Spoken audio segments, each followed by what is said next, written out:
No dia 11 de agosto de 2014, eu mandei uma mensagem para um pastor muito conhecido no Brasil e até fora do Brasil, falando para ele do meu chamado. Disse: pastor, olha, eu tenho vontade de ir para o ministério pastoral. A resposta dele, como as outras respostas que ele já me deu também, foi uma resposta muito especial, direta, e que me tem feito refletir até hoje. Ele disse assim: Fileto, o pastorado é um grande privilégio e honra, mas também lugar de muito sofrimento e tentação. Lugar de muito sofrimento e tentação. O ministério tem as tentações próprias. E desde que ele falou isso, eu tenho refletido sobre isso, eu tenho lido sobre isso, e um autor que tem me influenciado muito é Paul Tripp. E Paul Tripp, quando fala das tentações do ministério, ele diz assim: veja, é somente o amor a Cristo que pode defender o coração do pastor contra todos os outros amores que têm o potencial de sequestrar o seu ministério. É somente a adoração a Cristo que tem o poder de protegê-lo contra todos os sedutores ídolos do ministério que cochicharão em seus ouvidos. É apenas a glória do Cristo ressurreto que vai guardá-lo contra a glória própria, que é uma tentação para todos os que estão no ministério, a qual destrói o ministério de tantos. Ainda Paul Tripp. Presta atenção, Mateus, e os demais irmãos também. É muito fácil dizer a si mesmo que você deseja apenas o que é melhor, quando o que você realmente quer é uma vida ministerial confortável e previsível. É muito fácil dizer a si mesmo que você quer que Deus receba a glória, quando na verdade você se deleita na celebridade ministerial mais do que está disposto a admitir. É difícil estar em uma posição de proeminência e influência ministerial e reconhecer o seu lugar. De modo muito sutil, é tentador querer ser Deus, querer o lugar de Deus. É vital compreender que a tentação do jardim do Éden ainda vive no púlpito, no escritório, no gabinete de aconselhamento e nas salas das reuniões ministeriais. Eu queria refletir com vocês as tentações do ministério, e lembrando que há um tentador, que é inimigo das nossas almas, o inimigo declarado, e como disse o pastor Dorival um dia, disse para mim assim: Bruno, e o diabo não é uma lenda. O diabo não é uma lenda. Dr. Russell Shedd, um dia, num concílio para examinar um seminarista que queria ir, também estava no processo já de ser ordenado. Durante aquele concílio, alguém perguntou: filho, você acredita na existência do diabo? O jovem se levantou com toda a convicção e disse: não, eu não acredito na existência do diabo. Na mesma hora, alguém disse: acabou o concílio. Se esse jovem não acredita na existência do diabo, ele não vai durar um mês no ministério pastoral.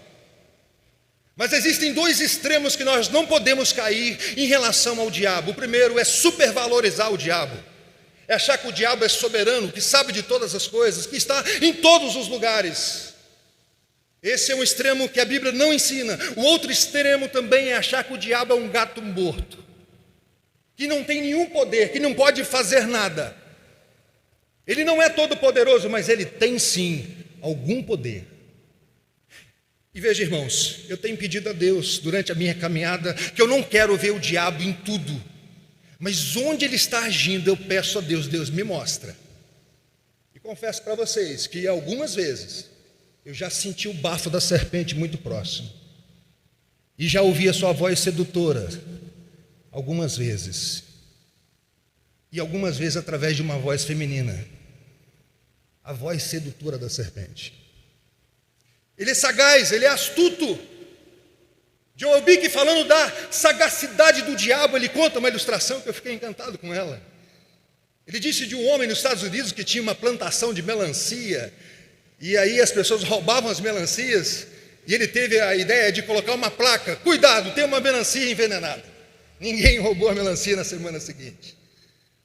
Mas na outra semana alguém colocou outra placa dizendo: cuidado, agora são 2 melancias envenenadas. Ele ficou na dúvida se era verdade ou não, teve que jogar a roça de melancia toda fora. Porque ele falou: olha, o diabo está sempre na nossa frente, não esquece que ele é um ser espiritual. Ele tem limitações sim, mas não como as nossas. Ele tem as suas artimanhas. Mas o que ele ainda pode fazer antes de ser lançado no inferno? Quais são as limitações que ele tem, que a gente precisa conhecer, e como pregador do Evangelho nós precisamos conhecer? A Bíblia diz claramente alguns para nós. Primeiro, ele não pode mais enganar as nações em relação ao Evangelho. Toda autoridade me foi dada no céu e na terra, e portanto em fazer discípulos de todas as nações. Ninguém pode deter o avanço do Evangelho. O pregador pode ser preso, mas a mensagem, ela é livre. Como é bom saber isso, alguém que prega o Evangelho. O pregador pode sim até parar no fundo de uma prisão, como diz o apóstolo Paulo, pelo qual estou sofrendo até algemas como malfeitor. Contudo, a palavra de Deus não está algemada. Ele pode perseguir o pregador, mas não pode impedir a mensagem. Sabe o que significa isso, meus irmãos? Quando a gente entende isso, que ele não pode mais impedir o avanço do Evangelho, você, Mateus, não vai perder tempo fazendo declarações bombásticas, dizendo: a cidade de Itaperuna é do Senhor Jesus, como se precisasse disso para o Evangelho progredir em Itaperuna. Você não vai precisar sair por aí amarrando Satanás. Como dizia Charles Spurgeon: abre a jaula e solte o leão. É ele que faz a obra, porque ele não pode mais impedir o avanço do Evangelho. Segundo, ele não pode mais nos acusar diante de Deus. Apocalipse 12 diz que o acusador foi expulso. Que coisa maravilhosa. Na cruz do Calvário o escrito de dívida foi rasgado, e é por isso que a Bíblia vai dizer para nós: quem tentará acusação contra os eleitos de Deus? Se é Deus que nos justifica. Mas ele sabe que tem pouco tempo e está com muita fúria. Apesar do pecado ser responsabilidade nossa, ele é o tentador e ele toma todas as medidas para garantir a existência do pecado. Ele vai tentar você, Mateus. Ele vai perseguir você.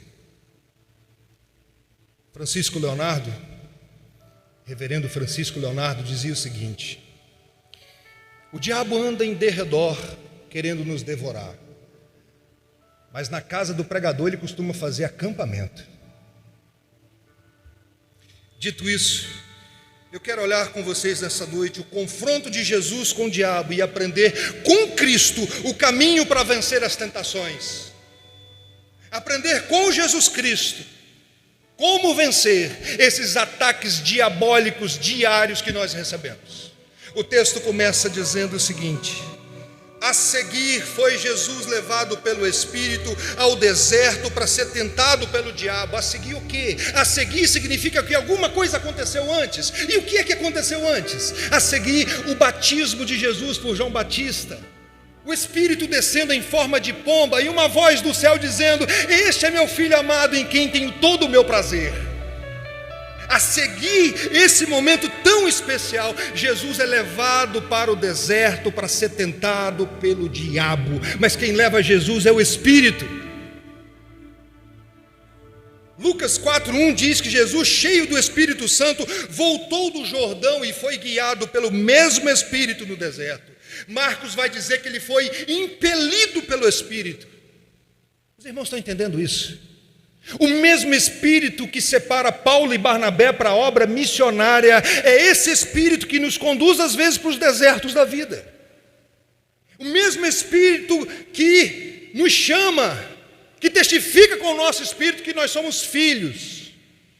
Esse Espírito conduziu Jesus para o deserto para ser tentado pelo diabo. Não foi o diabo que pegou Jesus à força e levou ele para o deserto, mas foi o Espírito que levou Jesus para ser tentado.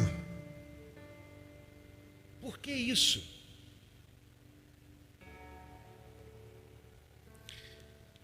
É conhecida a fala do pastor Hernandes sobre o deserto. que diz que o deserto é a escola superior do Espírito Santo, é onde nós fazemos o nosso PhD com Deus, onde Deus fala profundamente ao nosso coração. E ali ele tenta Jesus em 3 níveis, começando com as necessidades físicas até a tentação da apostasia. Até a tentação da apostasia. Mas uma pergunta filosófica surge aqui: Jesus poderia cair em tentação? Ele não é Deus? Ele pode cair na tentação? Por que ele foi conduzido para o deserto para ser tentado? William Hendrickson vai dizer: absolutamente não. Ele era sem pecado e nem mesmo podia pecar.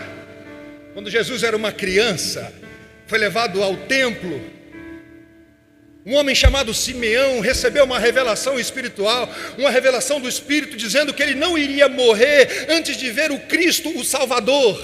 E quando Jesus chega no templo, ele pega Jesus no colo e diz assim: agora, Senhor, pode despedir em paz o teu servo segundo a tua palavra, porque os meus olhos já viram a salvação. Era apenas um bebê ainda. Ele não tinha obedecido toda a lei, não tinha como imputar a sua justiça ainda, porque ele não obedeceu toda a lei, ele não tinha ido para a cruz. Mas olhando para aquele bebê, ele disse: o meu Salvador, eu já contemplo aqui a minha salvação.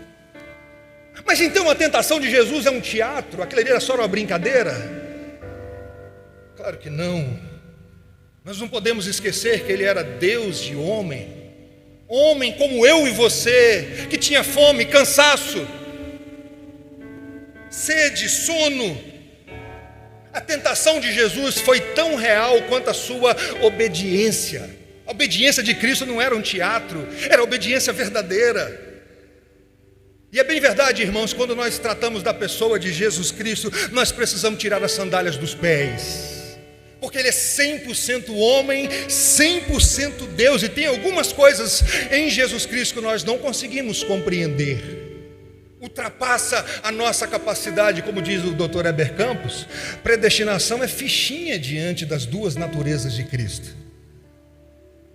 Ele chega no túmulo de Lázaro e chora, mesmo sabendo que ia ressuscitar Lázaro.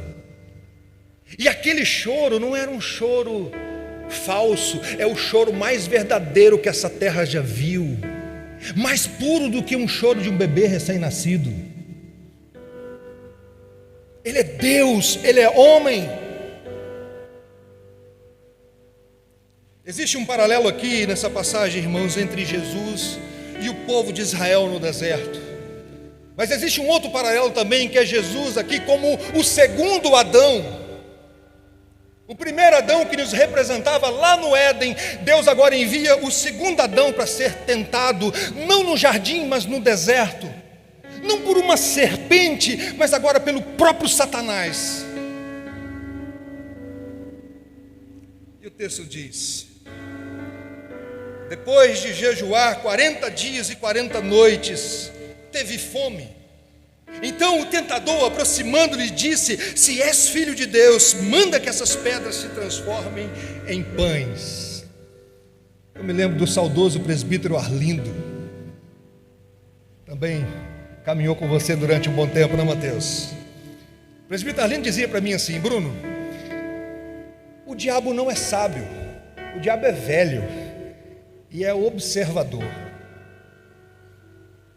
Ele esperou o momento certo para se aproximar de Cristo.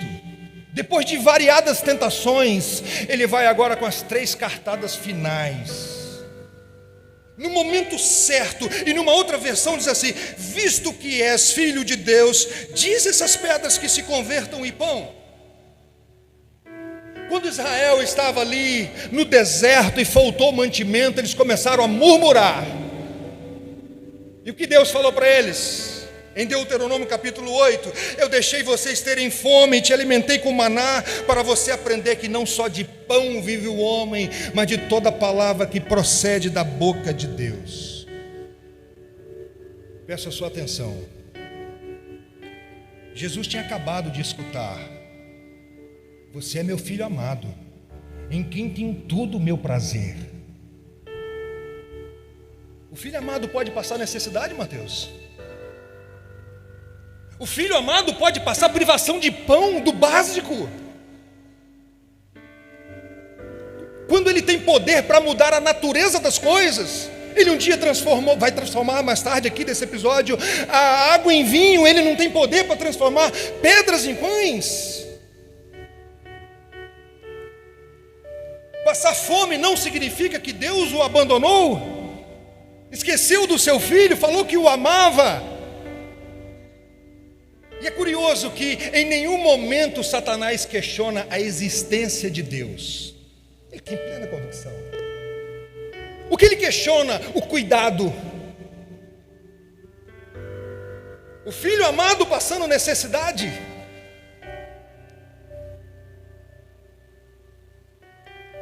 O que o tentador está querendo levar é Jesus a desconfiar do Pai, incentivando Jesus a tomar as rédeas com as suas próprias mãos. Assume o comando. Não se submeta. Jonas Madureira diz que o diabo sabe que ele não consegue vencer a igreja. Tem plena convicção disso. Mas o que ele faz? Ele tenta fazê-la insubmissa, se rebelar. Ela é indestrutível, porque as portas do inferno não podem prevalecer contra a igreja. E o que Jesus respondeu?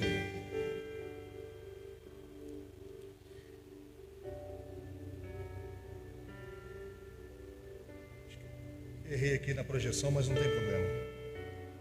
Jesus, porém, respondeu, versículo 4: está escrito, não só de pão viverá o homem, mas de toda palavra que procede da boca de Deus. Essa foi a resposta de Jesus para Satanás. O que Jesus está nos ensinando é que o alimento não é a coisa mais importante dessa vida. Mais importante é obedecer a Deus, confiar em Deus, na sua palavra, em qualquer circunstância. Quem é amado por Deus pode sim ficar sem pão em algum momento, porque Deus tem os seus propósitos soberanos. Ele que alimenta o passarinho. Não podemos esquecer que a comida de Cristo, a bebida de Cristo, era fazer a vontade do Pai. Ele tinha um zelo que o consumia, e ele compreendeu que Deus nunca pronunciou uma palavra sem propósito. A vontade do Pai estava acima de qualquer necessidade física. Mas o diabo não desiste. Ele continua. E agora ele vai apelar um pouquinho mais. Versos 5 e 7 diz assim: então o diabo o levou à cidade santa, colocou-o sobre o pináculo do templo. Ele disse: se és filho de Deus, atira-te abaixo, porque está escrito: aos seus anjos ordenará a teu respeito que te guardem, e ele te susterão nas suas mãos, para não tropeçares em alguma pedra. Satanás conhece a Bíblia, Mateus. Satanás conhece a Bíblia. Jesus respondeu com o texto de Deuteronômio, e ele usa agora o Salmo 91, o famoso Salmo 91, de maneira distorcida, mas ele usa. Porque o texto do Salmo 91 diz que guardará em todos os seus caminhos. Não é no caminho da loucura. Deus não é parceiro da nossa loucura. Pedir a Deus proteção e entrar na frente de um caminhão achando que Deus vai te proteger porque você pediu, isso é loucura. Isso é tentar a Deus. Isso não é fé. E é uma tentação, meus irmãos. Chamar de fé algo que é apenas nós e depois falar: não, Deus falou comigo, Deus colocou no meu coração. É uma tentação chamar de fé aquilo que é próprio do homem. A minha primeira aula no seminário me marcou demais. O professor perguntou: o que vocês estão fazendo aqui? Olha, César, você está fazendo o que aqui, cara? Eu vim para estudar, ué. Mas eu aprendi a fazer uma pergunta naquela aula. Deus, é isso mesmo que o Senhor quer para a minha vida? É uma pergunta que é para Deus, mas é para mim mesmo, mas é para Deus de volta. É como as confissões de Agostinho. É isso mesmo que o Senhor quer para mim? Porque tem muita coisa do homem, tem muita coisa nossa. E qual foi a resposta de Cristo? Porque Cristo, as pressões não fazem Cristo quebrar os princípios daquilo que foi ensinado. Ele não quebra por causa das pressões da vida. Jesus respondeu: também está escrito: não tentarás o Senhor teu Deus. Não tentarás o Senhor teu Deus. E agora, queridos, ele vai tentar no grau máximo. Versículo 8 e 9 diz assim: levou ainda o diabo a um monte muito alto, mostrou-lhe todos os reinos do mundo e a glória deles, e lhes disse: tudo isso te darei, se prostrado me adorares. O que Satanás está dizendo aqui é o seguinte: eu vou fazer de você um novo César, um poderoso, um novo rei. E essa é uma tentação na vida do ser humano: poder. Alguém disse que o poder embriaga. Ser poderoso. Satanás então para de usar a Bíblia e apela para aquilo que o nosso ego gosta tanto: poder. E a proposta dele aqui é trocar de senhorio. É a cartada final que ele está querendo dar. E é assim, é deixar Deus e ser o nosso próprio Deus, e no final servir ao diabo, abandonar o Senhor. Tudo isso movido pelo orgulho de se rebelar contra o próprio Deus, porque é isso que aconteceu com ele. Rejeitar completamente os planos do Senhor. Mas ele sabe que Jesus é rei. Ele sabe que Jesus veio para reinar, para implantar o reino. E a proposta dele é fazer de Jesus um rei sem passar pela cruz. Você não precisa passar por essa humilhação. Basta se dobrar diante de mim. Ah, meus irmãos, como nós precisamos tomar cuidado com os caminhos fáceis, com os atalhos. Eles são tentadores. São tentadores. E nós não podemos esquecer das palavras de Cristo, que para nós, Jonatas, o caminho é sempre apertado e a porta é estreita. E Satanás, que não é o caminho, a verdade e a vida, ele sempre vem com uma bandeja fácil, com um caminho mais suave. Quando Israel saiu do Egito, está lá o texto de Êxodo: Deus o levou pelo caminho mais distante. Eu fiquei encantado quando eu li isso. Existia um caminho mais rápido para chegar na terra prometida. Deus levou Israel pelo caminho mais distante, para dar uma volta maior com Israel. Os teólogos se dividem aqui se Satanás tinha todo esse poder mesmo de dar todos os reinos, porque não podemos esquecer que ele é o pai da mentira. Leandro Lima, que é um grande estudioso, que tem um livro chamado Batalha Escatológica, ele diz que há possibilidade sim disso aqui, porque o texto de Lucas diz assim: disse-lhe o diabo: dar-te-ei toda a autoridade e as glórias destes reinos, porque ela me foi entregue e a dou a quem quiser. E Jesus não questionou essa palavra. Mas a resposta de Jesus para Satanás, mais uma vez, versículo 10 é: retira-te, Satanás, porque está escrito: ao Senhor teu Deus adorarás e só a Ele darás culto. O principal ataque que ele usou contra Cristo, e que usa comigo e com você o tempo todo, é: Deus é confiável? Podemos confiar num Deus que permite um coronavírus que matou vários servos de Deus? Podemos continuar servindo esse Deus? O principal alvo do diabo é minar a nossa confiança em Deus. Não é tirar o nosso emprego, porque alguém desempregado pode continuar servindo a Deus. Não é colocar uma doença, porque alguém doente pode sim continuar adorando o nosso Deus. Mas se ele conseguir minar a nossa confiança em Deus, nós vamos tornar presas fáceis para suas artimanhas.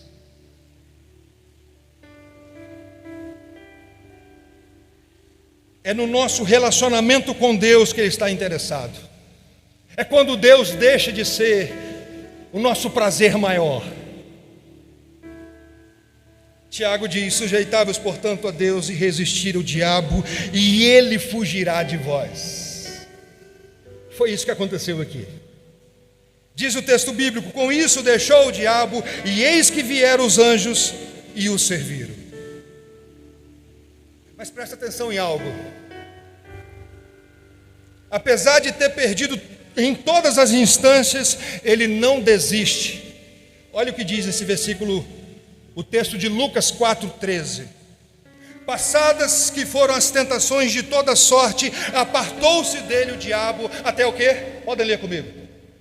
Até momento oportuno. Até um outro momento, até uma outra oportunidade. Termino com algumas aplicações para nós. Primeiro, irmãos, apesar de Jesus nos ensinar o caminho de vencer as tentações, que é através da confiança na palavra de Deus, Ele não veio ser apenas um exemplo para nós de como lutar com Satanás. Ele não veio apenas para ser um exemplo a ser seguido. Ele veio fazer aquilo que nós não conseguimos fazer. Ele veio morrer por nós. Ele veio para nos reconciliar com Deus, para perdoar todos os nossos pecados, para ser o nosso Salvador e Senhor, o nosso socorro. Por isso que Hebreus vai dizer: porque não temos um sumo sacerdote que não possa compadecer-se das nossas fraquezas, antes foi ele tentado em todas as coisas, a nossa semelhança, mas sem pecado.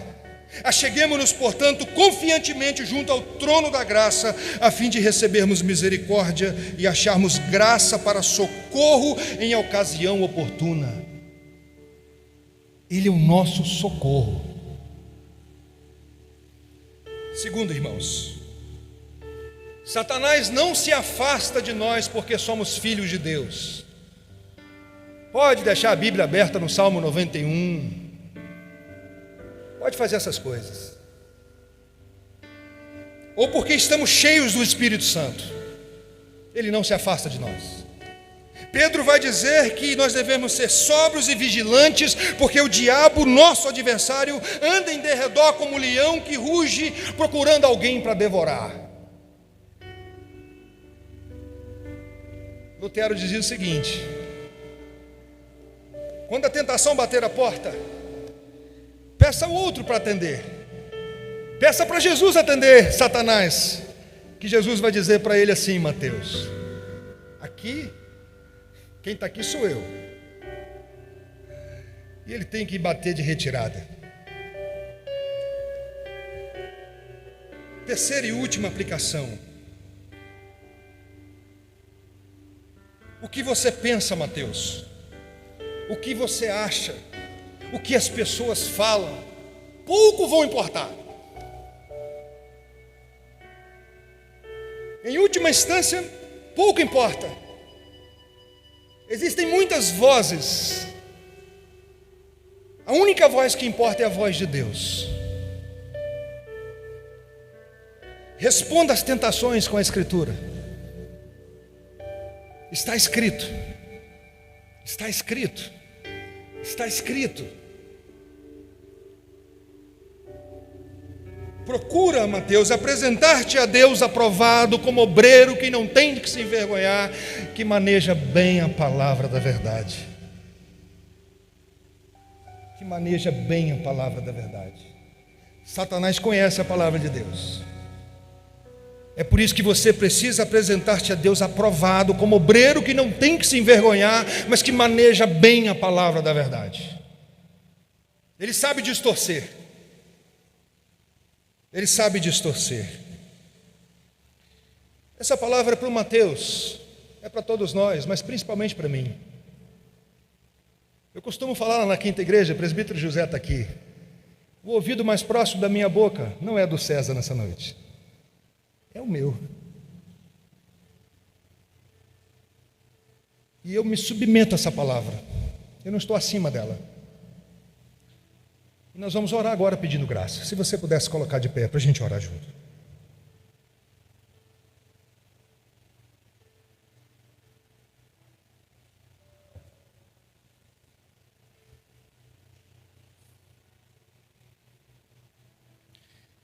Deus, nesse mundo tem tantas vozes sedutoras, vozes suaves, vozes, Senhor, de elogios muitas vezes não são tantas críticas, mas os próprios elogios. E Satanás sabe usar isso tudo e nós sabemos disso. Mas cala o nosso coração com a Tua palavra, Deus.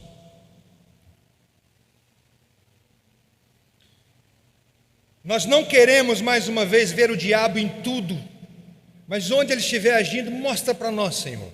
E nos dê a graça de nos submeter a Ti em primeiro lugar e rejeitá-lo, sujeitá-lo, Senhor, porque ele vai fugir de nós.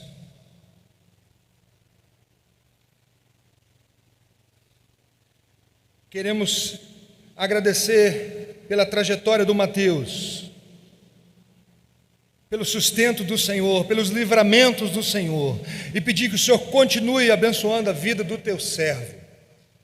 Livra-nos do maligno. Não nos deixe, Senhor, cair nas tentações. São tantas. Enche-nos do Teu Santo Espírito. Abra os nossos olhos para aquilo que nós precisamos enxergar. Continue, Senhor, fortalecendo a Tua igreja. Em nome de Cristo, amém.